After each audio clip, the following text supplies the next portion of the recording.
أشهد أن لا إله إلا الله وحده لا شريك له وأشهد أن محمدا عبده ورسوله اللهم صل وسلم على سيدنا محمد وعلى آله وصحبه وبارك وسلم أما بعد. Sahibul Fadilah, Tuan Imam, Barisan Jawatan Kuasa Masjid, hadirin, hadirat, muslimin, muslimat yang dirahmati Allah sekalian. Pertamanya, marilah sama-sama kita rafakkan syukur kepada Allah Subhanahu wa Ta'ala kerana dengan izinnya kita dapat meneruskan lagi acara ibadat puasa dan juga beberapa acara ibadat-ibadat yang lain, sama ada yang wajib atau yang sunat.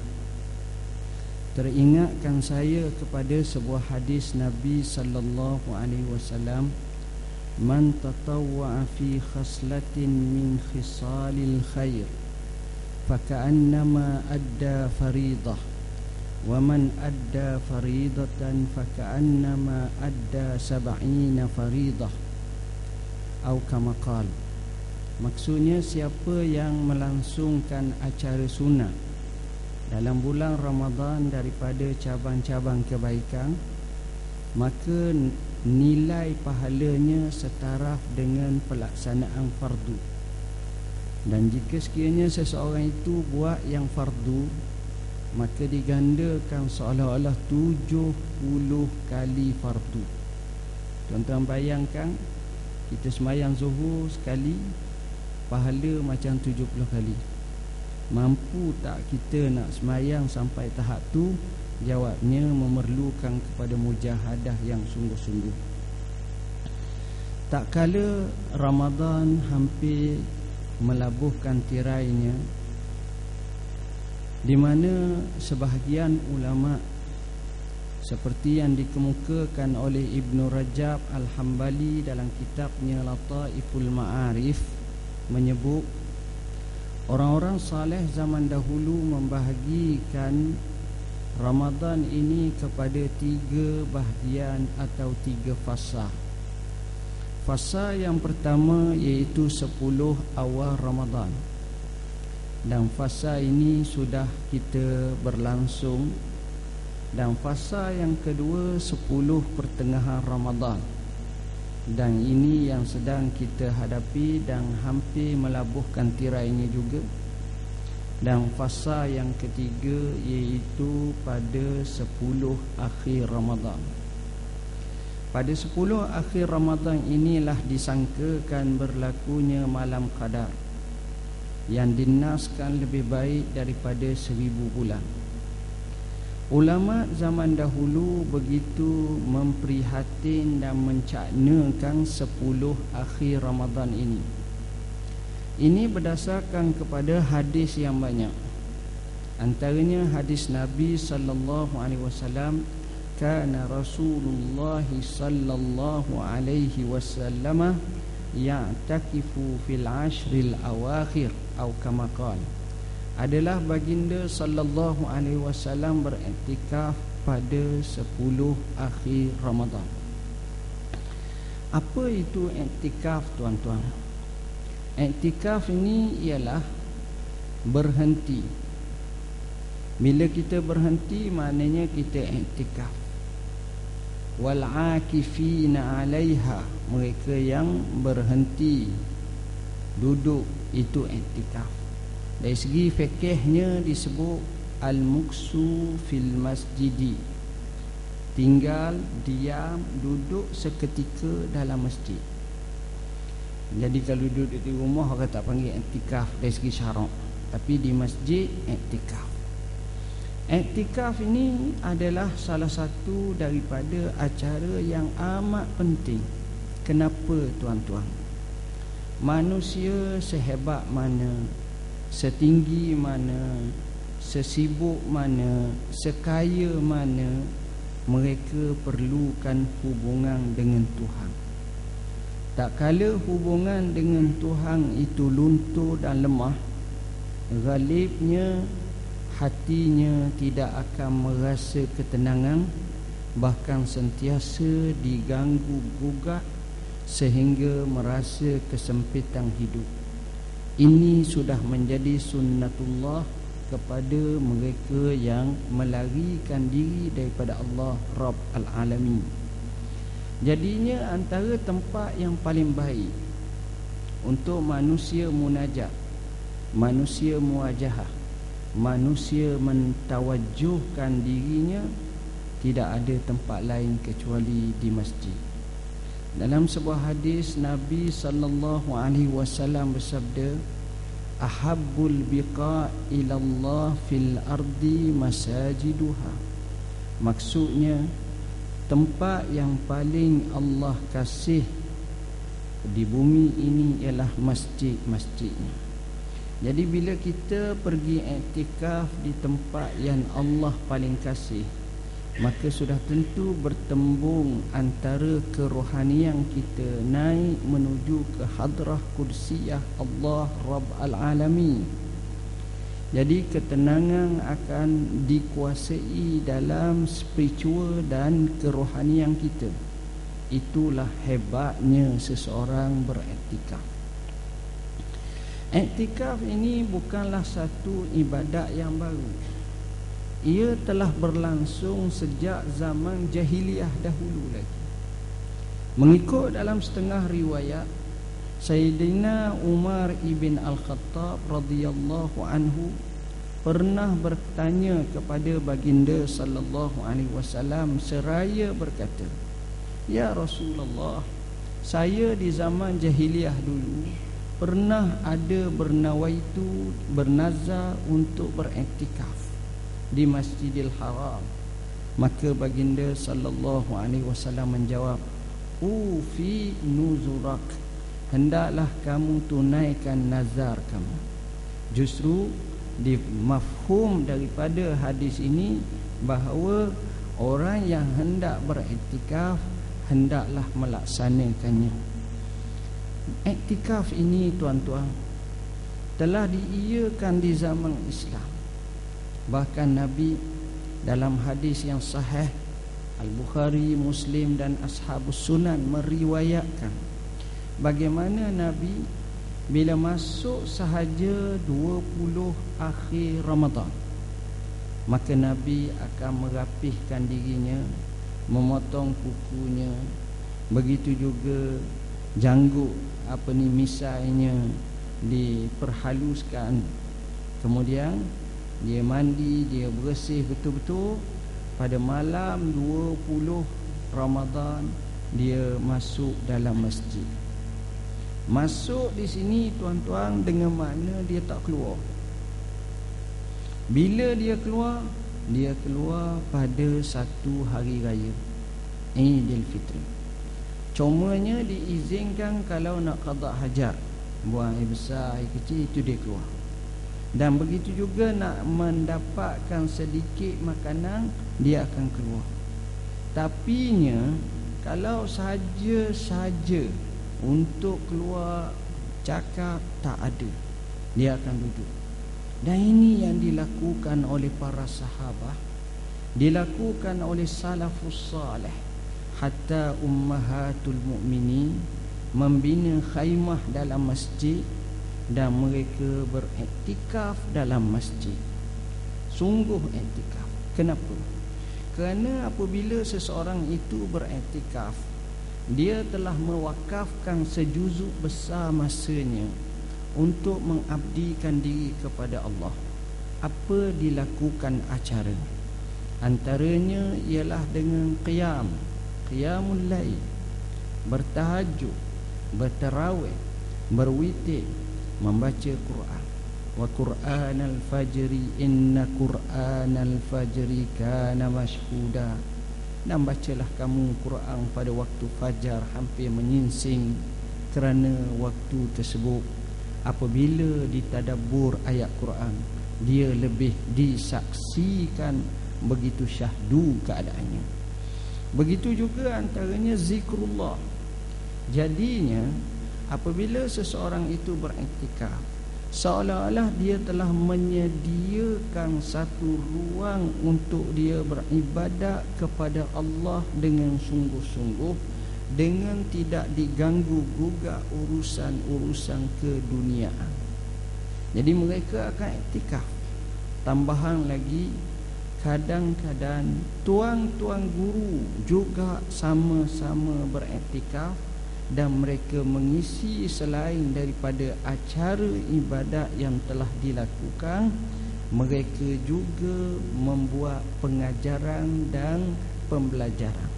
Jadi tok guru ni mengajar dalam masjid, anak murid bertanya dan dapat mengambil banyak manfaat hasil daripada madrasah Ramadan Al-Mubarak ini. Jadinya kita katakan iktikaf ini merupakan seolah-olah satu pintu daripada pintu-pintu kebaikan yang banyak. Hasil daripada natijah iktikaf itu memungkinkan seseorang boleh khatam Quran banyak kali. Hasil daripada iktikaf menyebabkan mereka jaga solat fardu tambahan dengan solat-solat sunat. Hasil daripada iktikaf mereka jaga tutur katanya yang sudah tentu mengesahkan ibadat puasa, bahkan menambahkan lagi pahala ibadat puasa. Sebaliknya, apabila seseorang itu di luar kawasan masjid, perkara kemaksiatan adalah amat mudah terdedah kepada seseorang itu. Itu kesan besar daripada kita beriktikaf. Baik, tuan-tuan dan puan-puan yang dirahmati Allah, iktikaf ni mudah bagi yang dimudahkan Tuhan, payah bagi mereka yang payah. Macam kita tuan-tuan, datang ke sini, menempatkan diri dalam ruang masjid ini, bukan semua orang boleh buat. Ramai yang tak mampu kerana dimasyghulkan dengan sedikit kesibukan. Pujangga Arab pernah berkata, nagdu wa naruhu lihajatina wa hajatu man asya la tanqati. Kita duk sibuk-sibuk dengan kerja kita daripada pagi dan petang.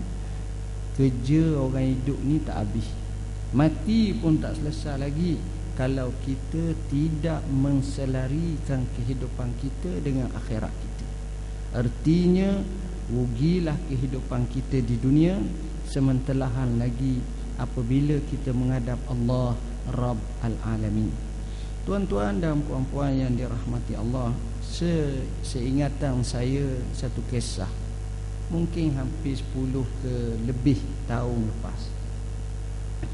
Tak kala saya ke Makkatul Mukarramah, sampai di Mekah, ialah kita jemaah Malaysia. Kebetulan duduk sebelah saya orang Yaman.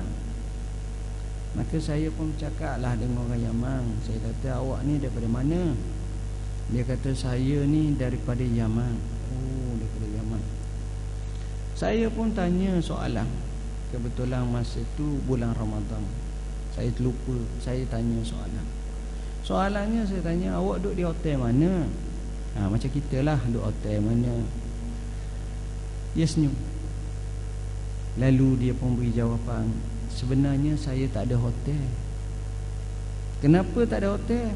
Saya mari daripada Yaman, saya bawa beg sandang, kemudian ada pakaian 2-3 helai jubah setayang. Kemudian saya sangkut pada pagar masjid. Masa tu banyak pagar-pagar masjid, sangkut. Jadi saya iktikaf dalam masjid. Satu orang mari daripada jauh iktikaf. Kalau kita kak kena komplain lah, ini package apa ni? Tengok tuan-tuan, apa saya nak sebut, begitu jauh mari, hotel pun tak ambil kerana nak iktikaf. Cerita macam ini bukan satu cerita yang maha pelik lagi maha asing. Sebenarnya orang-orang Arab banyak kali buat macam tu. Kita terus lalu ke, beri lalu azan. Azan lah. Sekarang azan. Oh, tak dengar. Kena berhenti tu. Okey, saya berhenti. Tak tahu macam ni.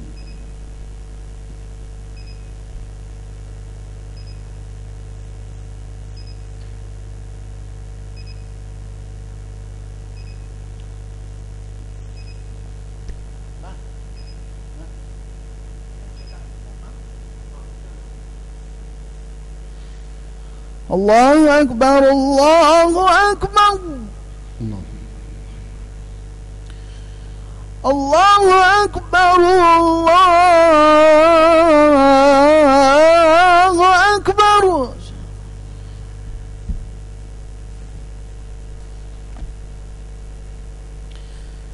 أشهد أن لا إله إلا الله. أشهد أن لا إله إلا الله.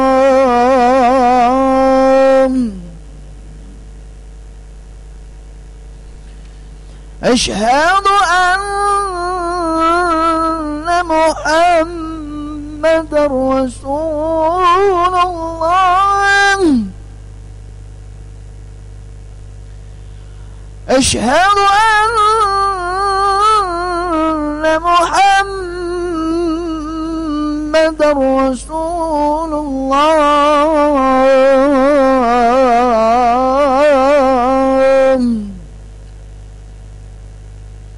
حي على الصلاة.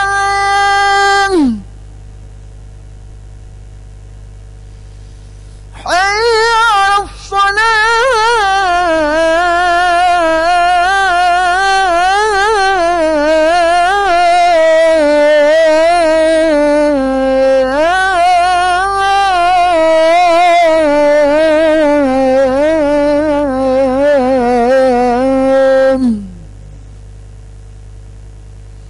حي على الفلاح. حي على الفلاح.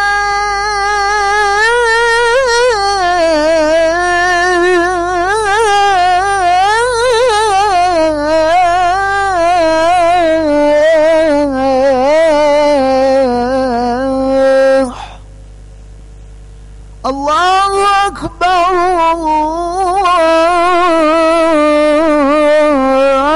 الله أكبر. لا إله إلا الله.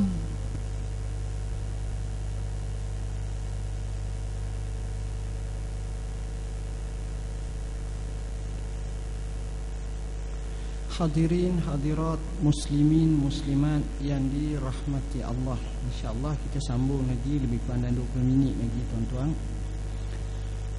Apabila kita sebut iktikaf seperti itulah kita tengok mereka ini sanggup duduk dalam masjid. Dan bila mereka duduk dalam masjid, apa yang mereka buat? Manusia bila berada di satu suasana yang baik, maka rohnya juga akan jadi baik. Sebab itu tuan-tuan, kita mesti menempatkan diri kita sejuzuk daripada masa kita ke masjid. Sehingga dikatakan oleh Dr. Aid Al-Qarani dalam kitabnya La Tahzan, kalau kamu nak cari kawan, maka carilah kawan yang pergi ke masjid, yang duduk dalam masjid. Kerana hak duduk dalam masjid ni, jahat-jahat dia pun curi selipar je. Setakat tu je lah, selipar dia hilang, yang ambil selipar orang lain. Maknanya orang ini bila wujudnya hablum minallah, maka hablum minan nas, dia akan jadi baik. Tetapi bila hablum minallah ini rosak, vacuum yang rosak itu akan diganti dengan hablum minasyaitan. Bila perangai hablum minasyaitan, perangai pun jadi tak betul. Sebab itu tuan-tuan perasan ke tidak, bila kita pergi masjid, kita zikir, kita semayang, kita ibadat, kita melakukan yang sunat, kita keluar daripada masjid, apa kita rasa? Pertama, kita rasa alhamdulillah selesai dah semayang.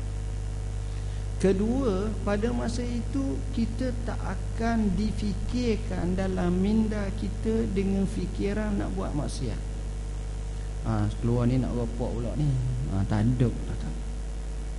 Dia tak akan jadi macam tu. Dia akan fikir, bahkan dia tanya, Mam, ada kerja tak? Kata apa?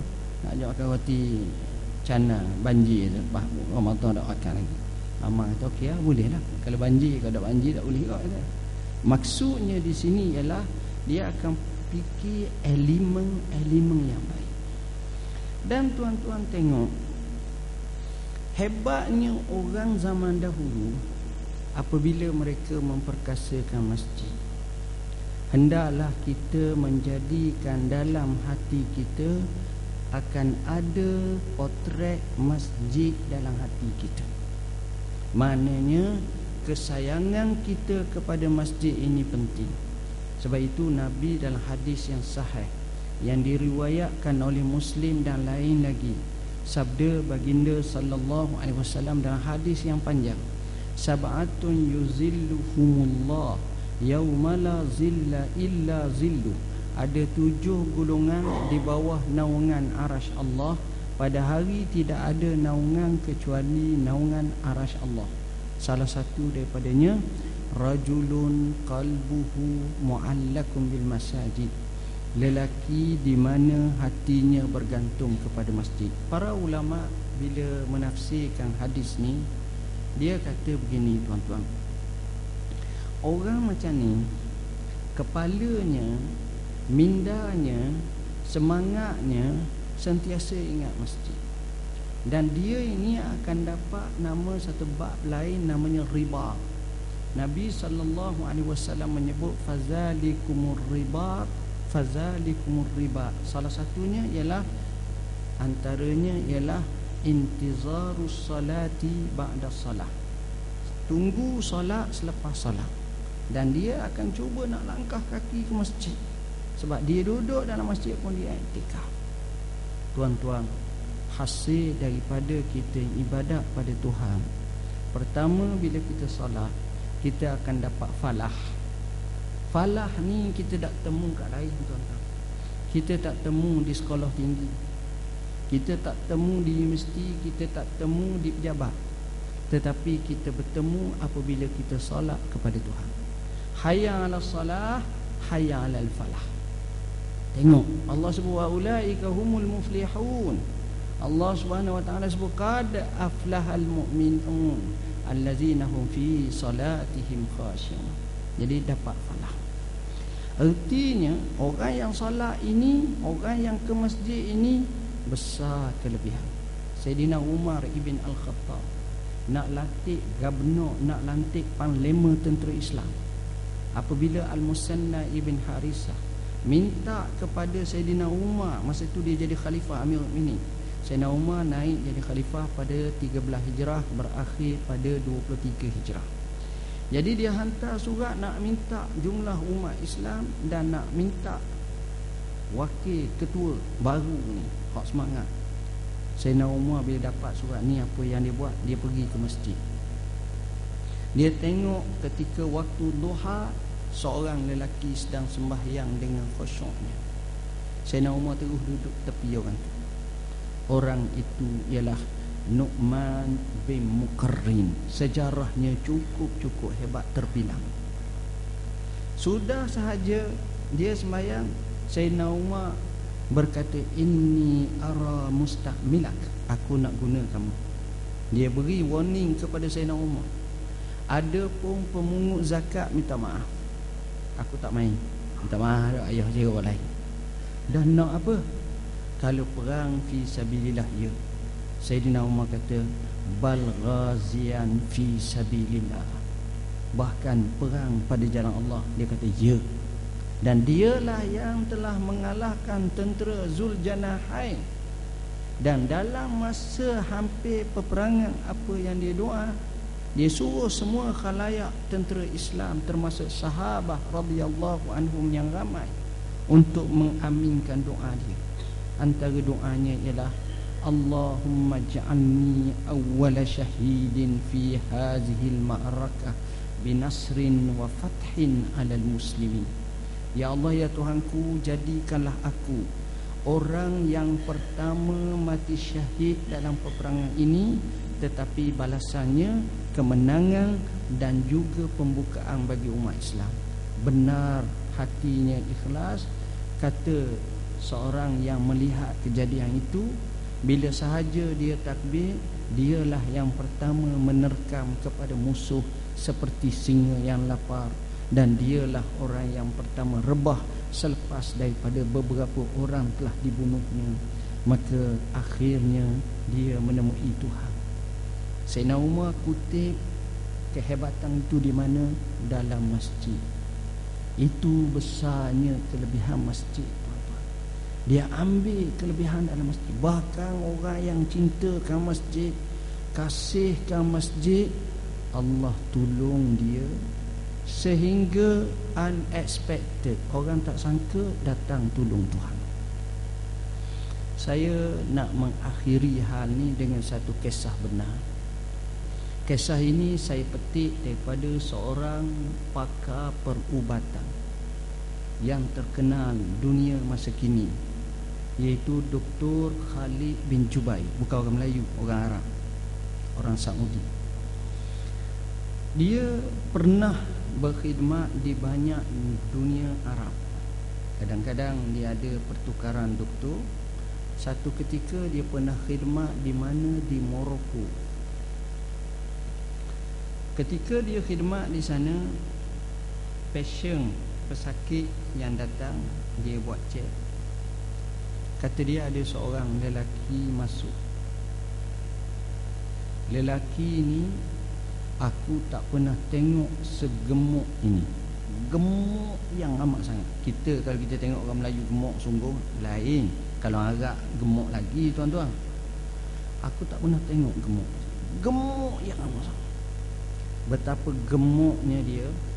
Sekali melangkah, dia kata orang tarik nafas tu beberapa kali. Begitu benar. Letih. Kemudian bila saya cek dia, saya kata kat dia, saya kata pakcik mari ni, tak payah marilah.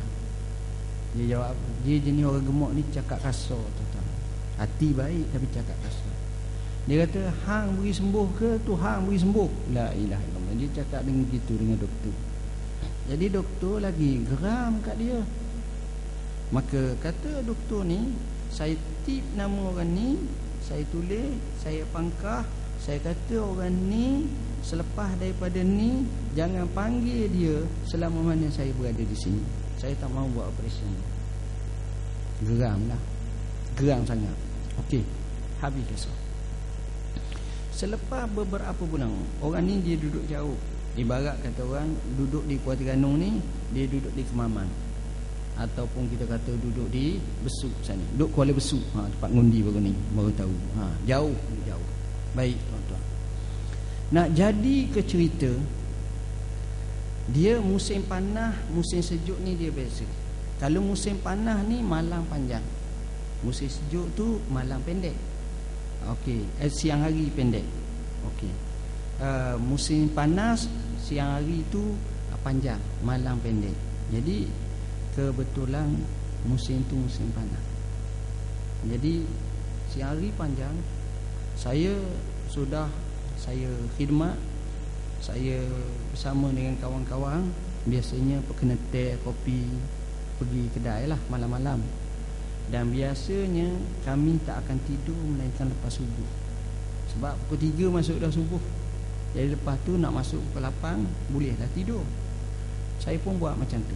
Satu hari tu saya terbangun lewat.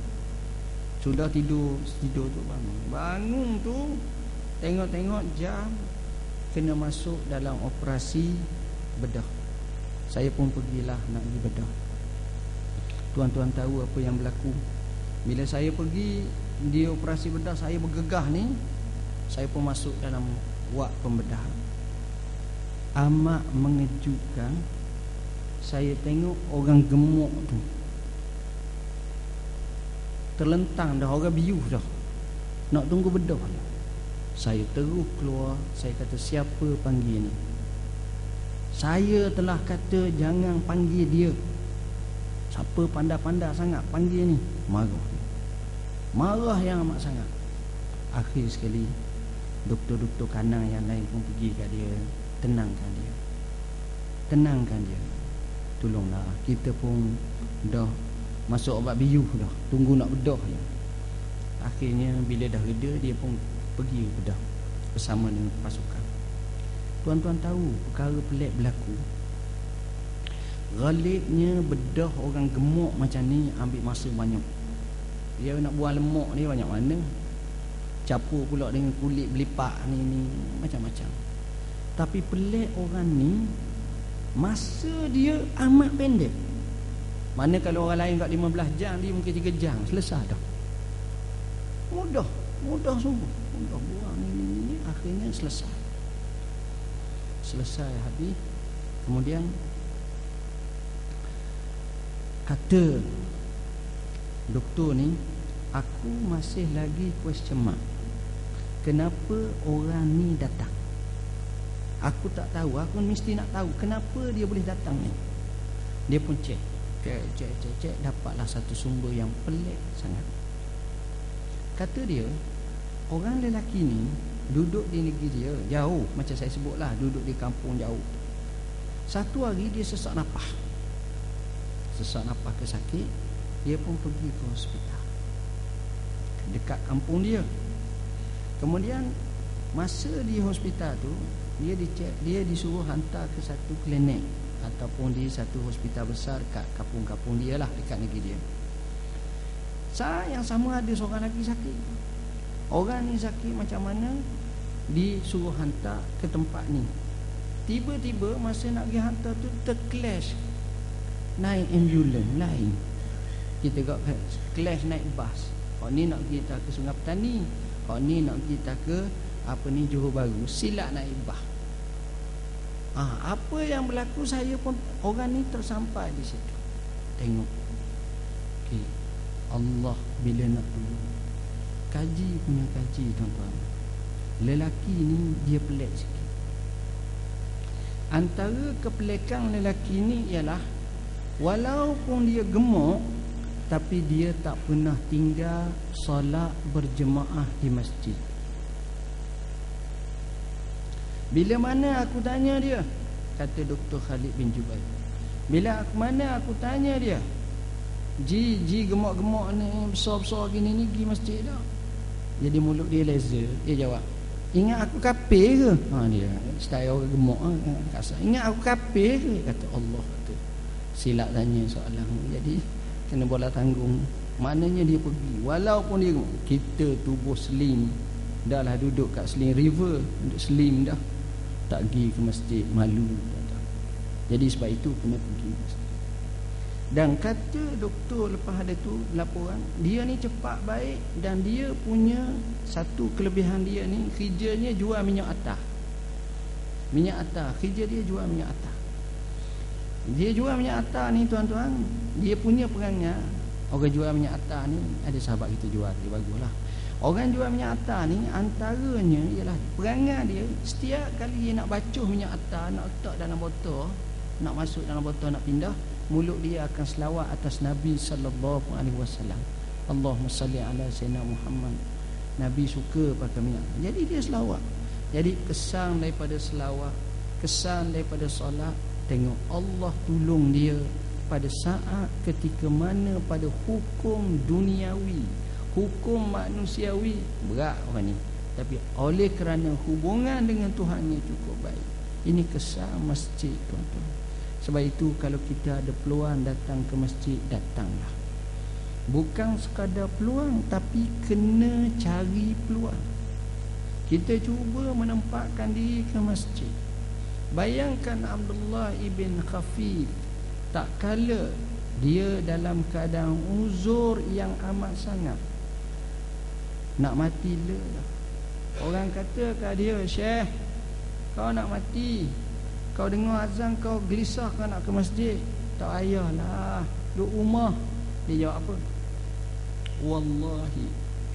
Wallahi, kalau berlakunya azan dan apabila ada orang solat, kamu hanya tengok aku di dua tempat sahaja, tidak ada tempat yang ketiga. Sama ada kamu tengok aku dalam masjid sembahyang berjemaah, dan kalau aku tak ada, kamu akan tengok aku berada di kubur, maknanya siapa mati. seorang ulama ahlul hadis terkemuka, Al-Imam Al-A'mash radhiyallahu rahimahullahu ta'ala, yang mana Imam Al-Bukhari kadang-kadang sebut periwayatan dari segi sanadnya. A'mash rahimahullahu ta'ala ini dikatakan dia sakit, nak mati dah, sakaratul maut, dalam usia maknanya lama dah, 70-80 tahun nak mati. Maka anak-anak dia, cucu, isteri, keluarga keliling kat dia, susah hati. Dalam keadaan susah hati inilah masing-masing sugul dia, bila dia sedar, dia kumpul sedikit kekuatan yang ada padanya, lalu dia bercakap dan beri nasihat, tausiah kepada anak-anak cucunya, wasiat yang baik. Dia kata apa? Jangan kamu menangis, jangan kamu sedih. Sebenarnya bapa kamu ini, atuk kamu ini sudah 60 tahun tak pernah luput takbiratul ihram bersama imam. 60 tahun, tuan-tuan. Bila sebut 60 tahun tak pernah luput takbiratul ihram bersama imam, apa makna? Sekurang-kurangnya ada 4 makna. Ada 4 makna. Makna yang pertama ialah A'mash ni semayang di masjid. Takkan imam mari rumah kita nak semayang. Makna yang kedua, dia semayang awal waktu. Zuhur kita semayang 3.30. Mang, tunggu mang, aku nak mari semayang pukul 3.30. Mana imam aku? Imam you are fired lah kalau buat macam tu. Tak boleh. Dia tengok dia semayang awal. Ketiga, dia semayang pada sah pertama. Kalau kita tengok hari Jumaat, kita mari semayang, kita sah akhir. Biasanya dan rakaat akhir je imam. Jadi dan takbir ni, sempat takbir ni, maknanya dia semayang sah pertama. Dan yang keempat, sudah pasti orang ini adalah orang yang khusyuk dalam solat. Jadi bila perkara 4 berlaku kepada orang macam ini, sudah tentu nilai yang solatnya cukup tinggi di sisi Tuhan. Ini orang-orang yang disebut oleh Allah as-sabiqunal awwalun, mereka yang terdahulu dalam menuju kepada Allah. Mereka begitu menjadikan syiar kehidupan mereka, fastabiqul khairat, maka berlumba-lumbalah kamu dalam ke arah kebaikan. Kalau ini berlaku, tuan-tuan, tepuk dada, tanyalah iman, sepatutnya macam mana kita. Kembali kepada akhir sekali, tuan-tuan, dalam ketika mana kita berada pada akhir Ramadan ini, maka amat wajar kita cuba menyingsing lengan, menyungguhkan diri kita untuk menemukan dengan malam qadar yang Allah menyebut Lailatul Qadri khairum min alfi syahr. Malam qadar itu lebih baik daripada 1000 bulan. Tuan-tuan, umur kita pendek, 50 tahun, 60 tahun, 70 tahun, sedikit sahaja 80 tahun. Pendek. Umur mak zaman dulu panjang-panjang. Tuan-tuan bayangkan, dalam satu buku disebut seorang perempuan tua menangis berada di atas kubur anaknya. Ini cerita zaman sebelum Nabi Muhammad sallallahu alaihi wasallam. Jadi bila menangis, orang-orang ziarah, orang kata, apa engkau menangis? Kata dia, anak aku mati. Orang lain pun anak mati juga, menangis taklah lama macam kau. Dia kata, anak aku umur pendek. Dah berapa tahun umur anakmu mati? Anak aku sempat hanya hidup umur dia 500 tahun sahaja. La ilaha illallah. 500 tahun pendek. Sebab orang nombor dulu, dia tanya, awak umur apa? Saya 840 baru. Ni saya dah agak 1200 kata dia. Ni saya 1300 lah. Okey. Mana sampai tahap tu? Sampai tahap tu. Jadi maka orang lain pun bagi tahu, kau tahu tak, akhir zaman nanti umat Muhammad ni umurnya 60-70 tahun je. Tuan-tuan bayangkan kalau umur dia 1000 tahun. Tapi kita dapat 60 Lailatul Qadar. Umur kita 70 tahun lah, kita dapat 60 Lailatul Qadar. 6 kali 1000 berapa dah? Mana 80 tahun, 80 kali 6 4,800 kat 5,000. Jadi tua benar kita. Tua dari segi pahala, banyak dari segi pahala. Itu kelebihan. Jadi kita ambil tuan-tuan, bulan malam Lailatul Qadar.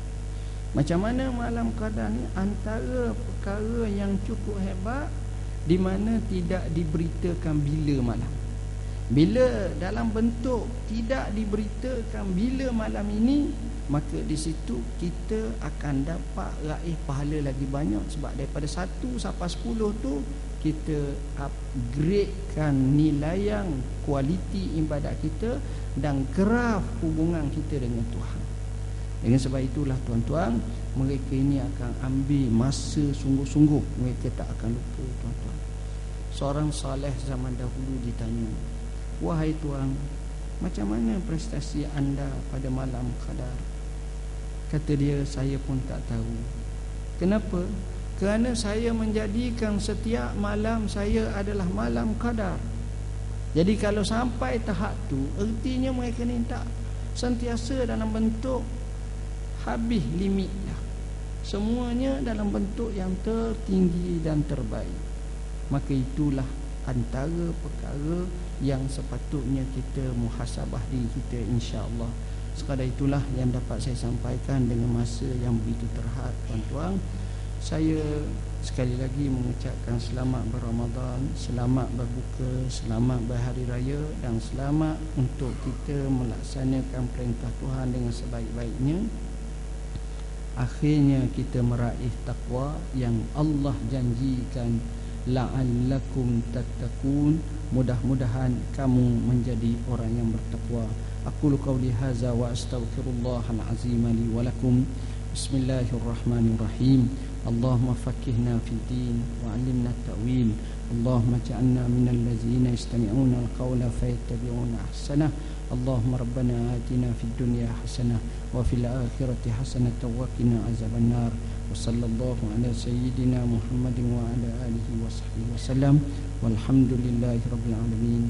Wassalamu alaikum warahmatullahi wabarakatuh.